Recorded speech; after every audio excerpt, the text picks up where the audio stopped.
Goes for a long kick, looking for more. He's had a shot at goals. It's through. Great goal. Great goal by Ricky Barham.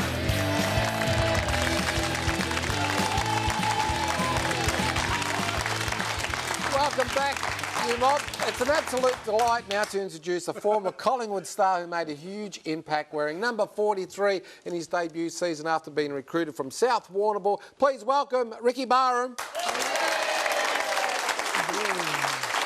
Welcome, Rick. Great to have you on, Marngrook. Great to be here. And look, I can remember your first year at Collingwood wearing that number 43 Guernsey. You're strutting your stuff. You came into the team. You're that quick, no one could catch you. You're kicking goals. I think in your third game, you bagged 5 against the Hawks and looked like you've been playing for many, many years. How did you just adapt so quickly into that VFL style as it was then? I'm not too sure, really. I just got out and did what I did and it paid off, and probably do it 100 times over, you wouldn't do the same, but that was a hell of a long time ago. So for the first 2 games, you were on the bench. The third game, you played against Rocket Rodney Eden, kicked 5 goals on him against the Hawks. Got best on the ground. You remember that game? He's done his own work. He has, Billy, and Rocket hates hearing that, especially when he was coaching, and the president, Richard Collis, used to always remind him when Rocket got a bit cheeky. Look, great to see you, Ricky. Thanks for coming on the show. And I want to ask you this question. Before you were 22 years of age, or probably about 22, you played in 5 grand finals, never won one. Well, I drew one. Well, you drew That's one. half a win, isn't it? Well, I can't think of anybody playing in 5 grand finals by the age of 22. That's special. That's special. Give him a clap. Come on. How did that feel? I got to say, 4 of them weren't very special, Gilbert. Look, it's quite surreal, really. I don't go back on it too much, but I think Collingwood was such a club, and still are, that we just naturally thought that's what we were meant to do. And lose. Not so much lose. To play finals. Play finals, and unfortunately, I never played in one, but drew in a 77 in my first year. So, Can I ask you about that game? Because the great Phil Carman didn't play in that grand final. And my understanding is that in those games that they played early in the season against North Melbourne, that Phil, I think, averaged around about 5 or 6 goals a game. He was a great, great player. If Phil Carman had have played, do you win 1977? How do you know, Kevin? Yeah. How do you know? I know you're a very good friend of my group. It was a drawn grand final, 1977, and you didn't have, arguably the best player in the game at that stage not playing for you. Yeah, no doubt about that. No doubt about that, but who knows? Who knows? It's all conjecture, and but he was a great player.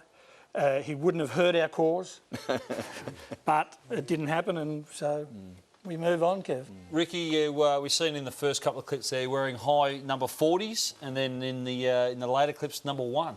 Why the number change? Well, I had 43 for. They usually give the dancers the early numbers, So after a couple of years, after my first state of origin, I think in the second year, they said we better give him a good jumper. A low number, but it didn't sort of give me much luck either. So it was disappointing, Ricky, really, when you look back to lose all those, grand finals. I know we'd had the drawn grand final in 77 because you had so many great players who put in so many great years at Collingwood, over that period of time, and really deserved to be premiership players.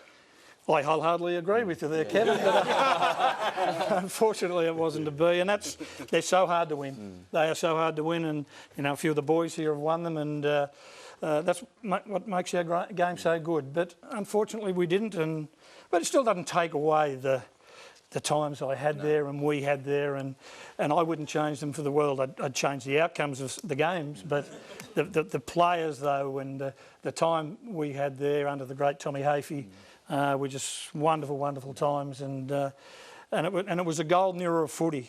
People talk about before it went national. It was your area versus your area, and it was tribal. That's the word I'm thinking of. Yeah, tribal. And it was great. And as Gilbert says, spiritual leaders. You would have some great battles out there. You said about Rocket before, maybe Dipper on the wing, Dougie Hawkins. Who was the one play you thought was, going to give you some trouble on the weekend? back in the olden days, when A lot of good wingers. when Kevin played, well, it was. Well, there was lots of good everything, like there was always, you'd match one against one. And I think in one of my early games, I played on Wayne Schimmelbusch, my first game. So, and Tommy Hafey used to love, matching up on players. So I got Wayne Schimmelbusch for the rest of his career, and we'd come out, oh, not you again, and I go, yeah, you again. And the same happened with every other, but there were some great wingmen around back in those days, and every club really, and some had two, great wingmen that, and it wouldn't do others justice by only naming one or two of them. Rick, now, Gilbert used the word special before, and one special man that you mentioned before, and Kev played under him for many, many years, was T-shirt Tommy Hafey, the great Tommy Hafey. From your perspective, what was it like playing under someone like Tommy, had that aura about him and, had that standing in the VFL football scene at the time? See, I was only 18 when I moved down to Melbourne. Collingwood had finished last the year before. They made the move, and Tommy had come from Richmond. Yep. And so Collingwood finishing on the bottom to playing in a grand final. Enormous effort, enormous effort. There was only 3 new players to the side. There was myself, Kevin Worthington and Stan Magro.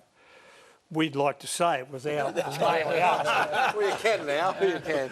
But there's no doubt that it was Tommy who was the catalyst of bringing everyone together. And like all people, we all have our weaknesses and strengths, but Tommy had that great ability, and Kevin will reinforce this, that he had the great ability of bringing players and teams together. And when you went out under Tommy Hafey, you just loved the blokes you went out with. Ricky, I want to talk about retirement. Little birdie tells me that you probably retired a little bit earlier than what you should have, and it's the reason for that, a bit like Alex Rance was going to do, go around and travel the world. Is it true that you retired to go and travel the world with your wife? She wasn't my wife then, but she turned into a wife. No, it wasn't because of that. I'd played 10 years. And a little known fact, I never played more than 7 games in a row. I had bad soft tissue injuries, hamstrings, calves, thighs. And you ran too quick, that's why. Maybe. Your body couldn't keep up with you. But after 10 years of that sort of, mental fatigue, and I was talking to Kobe earlier about a young Western Bulldogs boy who's done his 3rd knee. Clay, the mental anguish it puts on you, and just week after, you're going all right, and then you do a hamstring. I did a hamstring in the 1980 grand final, it was... Early in the game? Right at the start of the game. It was one of the most disappointing times of my career. Did you ever pull a hammy, KP? No, I never had a hamstring. No. I was very fortunate. I didn't have any soft tissue injuries at all throughout my career. But I agree with Ricky. It's so debilitating for players who seem to be constantly injured all the time. You've got to admire the way that they come back and get themselves ready to play again, and unfortunately they get injured again. So you've got to be very fortunate to, go through your career without anything that's, a severe injury. Grant mentioned before that you've come straight from Warrnambool and you've walked straight into the Collingwood Footy Club, straight into seniors. When young blokes go to the club, you're obviously a scout now, and when young players go to clubs, they match up with a father figure or a big brother. Did that happen at Collingwood when you went there? Because for you to go so well in your first year, you must have felt confidence with people around you, and you felt comfortable because that's why you played good footy. Did you go under anybody's wing, or what happened? As I said before, Collingwood was such a great club that it wasn't one individual, it was a bunch of us, everyone, and they made everyone welcome, whether, whoever you were.